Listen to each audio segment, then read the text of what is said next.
Kilala at sikat na bilihan ng inihaw sa Tibig Silang Cavite. Dinudumog at pinagkakaguluhan dahil sa kanilang malinis, masarap at murang mga inihaw. Isaw ng manok, malalaking leeg, hotdog, baby ko, malinis na tenga, paa ng dinosaur at dugo. Bubuhusan mo pa ng masarap na manong sauce at sauka na maraming menu na Filipino. Ito yung pinipilahan na ihawan dito sa tapat ng Tibig Elementary School, yung ihawan ni Nanay Onings.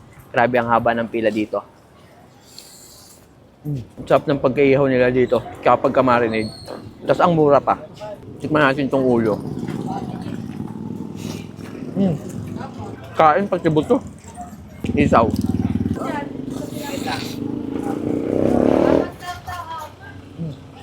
Sarap ng sauce nila. Matagal na kayo dito, sir. Pansin ko, ang daming pila sa tindahan nyo eh. Opo sir, matagal na po kami, hindi pa po kami pinapanganak noon ay ito na po yung business ng magulang namin. Ano pong pangalan ng tindahan nyo, sir? Onings Barbecue po. Oneng's Barbecue. Sir, at saan po kayo located? Dito lang po sa mismong plaza, sa may elementary lang din po. Sa tapat ng Tibig Elementary Apa. School, sir. No? Anong oras po kayo nag-open, sir? Mga 3 PM lang po ng hapon. Monday to Sunday yun, sir. Tuwing Wednesday po, pahinga po kami pag Wednesday. Baliktad, sir. Wednesday ang pahinga nyo. Opo.